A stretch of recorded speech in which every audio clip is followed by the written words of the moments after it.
Hello, everybody. Welcome back to the UA podcast, talking about some life foundations. First up, we're going to give you a rundown of Midoriya's foundations, looking at what he's bringing to the table. Obviously, he does have a lot of punch support in his foundations, given that that is what he does, and his first kit in the rival deck is all punch based. Though, if I'm going to pick one foundation that I'd like to highlight of his, it has nothing to do with punches. It actually has to do with Fury attacks, and that is the Bonds of Friendship. Mhm. It's one of the three foundations we have that has a 6 check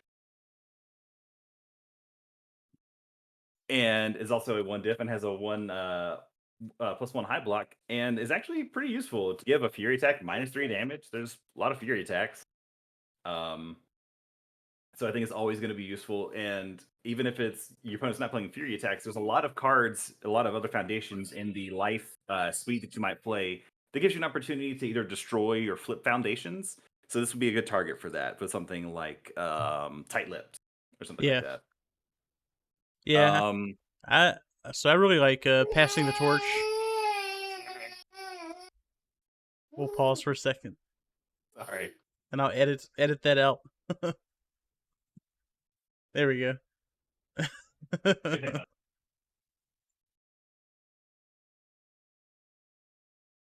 Come here.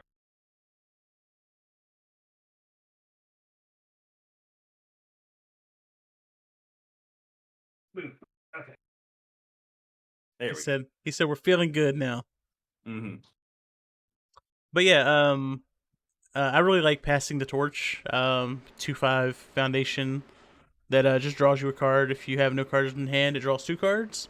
Hmm. Um, I mean, it's a really basic effect. It's nice to just replenish your hand.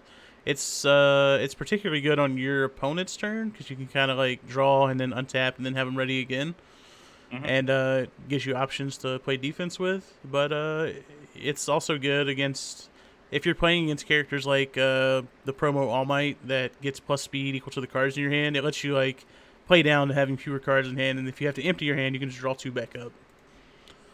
And obviously life doesn't have necessarily a lot of card draw. It has some card recursion, maybe for some other characters, but a lot of the characters they don't have that option. This Yeah, is a good. It's good for them. Card draw. It's always important. And this gives them access to that. I do think passing the torch is going to be kind of a staple in a lot of these symbols, especially for life. Life historically, I don't think has necessarily had a lot of card draw. yeah, And so having this on a foundation on a cheap, I mean, two, it's a standard difficulty. It's a 5 check. That's really good. Um, it's got a block, I guess technically. it's like the It most generic stats ever. yeah, it can block whatever that dumb Shigaraki attack is because Yes, it's got a +3. yeah, Um, if I had to pick one other Midori Foundation, I want to talk about it's self-sacrifice.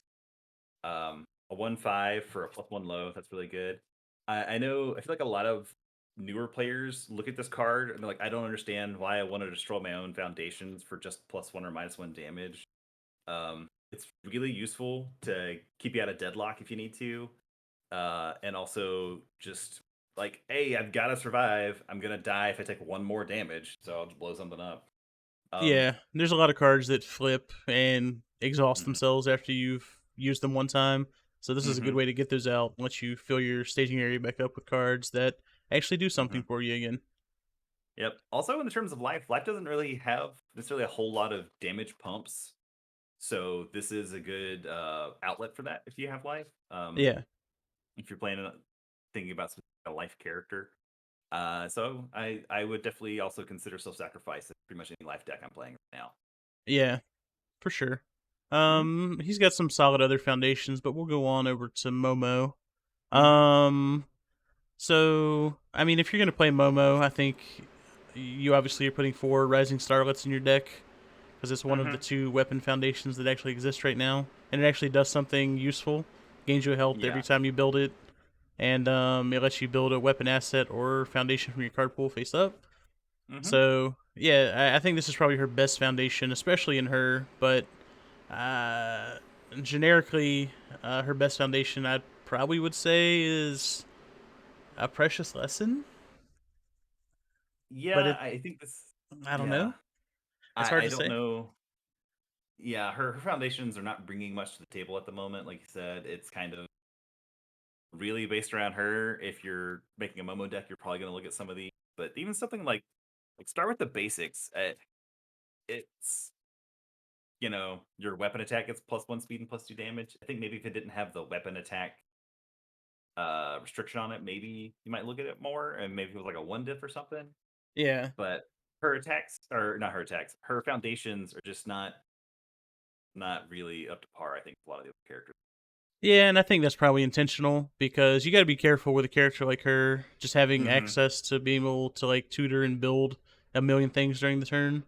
Um, Mm-hmm. I mean, she's gonna have weapon foundations that exist in other sets that make her better, so you can't make Yeah. her just a complete banger in set one. That's just an NPE to play against. Mm-hmm. All right. Um, Moving on down, we got Uraraka, and much like with her attacks, she got a couple of certified bangers on her foundations too. Release on the theme of destroying your foundations. This is probably a better use. Maybe not better, situationally better than self-sacrifice. But destroying a foundation to give your check to block +2 is ridiculous. It's Yeah. only 4 check on the control check for a portion of the card, which is a little substandard. But a 0 difficulty +2 high block that gives you +2 to block attacks is.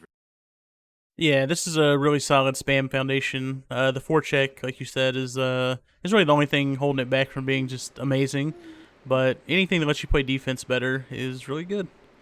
Mhm. I love Wealthy Aspirations as a card. I feel like I put this in every deck that I've ever built that has these symbols. Being able to get that extra momentum once you Mhm. get momentum is really good. Yep. I haven't used the other enhance maybe ever, but I could see where there's situations where that would be good. If you like knew that something got put in there face down that shouldn't have been face down, but I don't know how often that's going to happen. Yeah, I feel like a lot of the cards that if they have an effect, if they're face up, they just say if they go to the momentum, they go face up, right? Yeah, so you'd have to know you're adding it from like from the top of your deck or your hand, um, and then you would have to use this to turn it face up. Which I don't even know if it's worth it at that point to remove a foundation to turn anything face up. I guess maybe if you somehow knew you got like a meteor shower on top of your deck and you added it that way, Sure. Yeah. it had to be added face down because obviously you need meteor shower for win conditions like that. So, Yeah. but like you said, that's super situational, and you would have to know that it's meteor shower or whatever the card is on top of your deck going face down, and Yeah. that's I can't think of a scenario in which that would exist right now. Yeah. And then I think she has one more card that probably we'll see more play as time goes on, and that's encouraging training partner. Mm-hmm. And it's another. It's just like passing the torch. Extremely generic on stats. It's a 2/5 with a +3 mid, but Mm-hmm. it flips to change the attack speed to 4. So it helps with things like Recipro Burst that are just trying to blast speed up and hit you for like 20. So it makes it where you can maybe actually block that attack. It also has a Midori and Uraraka response, so both of them have life. So in life, you could both. It has response commit after you take 5 or more damage, you gain a life. I mean, I'm not excited about it, but maybe that one life keeps you alive and it's relevant. But that's very situational. You're really playing it for the speed reset. Yeah, but I mean, like you said, situational. Like if you know you're not going to be able to block the attack no matter what, or you don't want to try to block it right now, you can still just like, well, I can gain a life here or there, and it gives you something to do. It's not a dead card at that point, right? Yeah, and I mean, I guess it's worth noting that it does say change this attack speed to 4. So if you're playing Mm-hmm. against someone like Ida, who gives -3 speed to your attack at the start, you can just flip this and put it back to 4 Mm-hmm. and chug along from there. Yeah. Looking at Asui's foundations, I think she does have the two of the best defensive foundations in the game, along with Wall Cling and Rescue Completed. Um, Rescue Completed, I think, is probably we've talked about this is best off water just because you get gotcha and that combo is really awesome. It's still Yeah, just generically good, even on life or any or air her other symbols. Um, yeah, Being able to ready face down foundations is always useful too. you're hard pressed to play 3 difficulty foundations unless they're doing something really crazy. Hmm. And this one's it's really strong. It gives you a repeatable -2 damage, or I mean, sorry, -2 speed enhance. Hmm. It's like sticky balls in that regard, where like that's another 3 difficulty one, but it's giving you -4 speed to a non-ranged attack. So Yeah. you got to have some pretty strong effects on these things if you can justify being a 3 difficulty foundation. Hmm. And then obviously wall cling is just really good. you know, you got throws Yeah, coming in your way. Um, Talk about a card I think a racer wish he could play. Wall cling. good Uh, guess. Yeah, so I mean, Walkling is now probably entering its apex mountain area hmm. where Plus Ultras come out. So now this is going to be the top of its career right here. Plus Ultra plus Yeah, Walkling has never been better. You can make let's any go. attack do 0 damage. Congratulations. You just need to check a 5. Yes, real quick tangent on Plus Ultra. I'm gonna keep this brief. I do think it's funny that a lot of people are talking about how Plus Ultra needs to be banned because of how good the first enhance is. The enhance is on attacks, right? Mm-hmm. Like, oh, the game's too aggressive, and now you put out Plus Ultra, and now things just get harder to block, and we die even faster. But Plus Ultra is also maybe the best defensive card in the game, so I don't really understand complaining on that. Plus Ultra Anyway, counters itself. yeah, exactly. You just play Plus Ultra. That's another discussion to be had at Yes. another time, but Yeah. um we could talk about the strength of promos relative to cards you actually buy, but we Yes. could talk about that at another time. Yeah. I think the main argument is availability of the Plus Ultras right now, which I understand. Yeah. Um, Talking about Aoyama, I think without a doubt his best foundation is tight lipped. The other, he Yes. actually, all his foundation is actually pretty strong. Um, I think tight lips just better. 0-5 for a +1, and the being able to give your attacks +1 damage for flipping your foundations is incredibly strong, Yeah. especially in life, a symbol that doesn't have necessarily a whole lot of damage bump. Yeah. Does yeah, so tight lipped is awesome. Glamorous combos with that by flipping or unflipping stuff when you build it. Yeah, And then what does someone with style even do? I always forget about this card. it readies. Um, It destroys the foundation to ready, and then response destroy after it's committed due to a stun ability, reduces speed to 0. Oh yeah, that's really good. mhm. So if Yeah, you're that's probably like a good sideboard card. It might even be good to main deck 1 or 2, but definitely definitely. sideboard if you're playing against like an order stun deck, you know? Hmm. And +2 high block. Um, And Last thing then we got for yeah, we have exciting times, John. exciting times. First villain encounter. Yeah, it's got an amazing deadlock enhance. The first enhance is not bad. +1/+1, and essentially it negates progressive difficulty, right? Yeah, essentially. It does that and more. Like, I mean, Hmm. maybe if you only have like if you had 3 attacks in your hand and you're on your second one, you just like tap all these, make your next check pass, give it some extra Hmm. damage and speed, and then not have to commit anything else to it. Hmm. Um, yeah, I don't know. I mean, I think it's probably fine. It's not overwhelmingly good or anything, but I think it's fine. Yeah, if I had one gripe, I'd say maybe I wish it were like a 1 difficulty instead of a 2 difficulty foundation. Yeah, Um, but I mean, I'm not the card designer, so they don't. yeah. They probably I, should have just I, made I'm this a 0-6 or something. yeah, a 0-6 with a make it a special block that you can choose the zone of the block you want, and it's actually a -3 difficulty block. Oh yeah, I and think then that I think that card's would have been fair. that might make it playable at that point. It also has the enhance that is only playable by me specifically. Yes, by Um, John. Yes. yes. All right. Well, that's gonna wrap up not only our discussion of Life Foundations, but our first season, assuming we do more of these later on, of the Symbols of Peace series, talking about the different symbols in My Hero and talking about the card.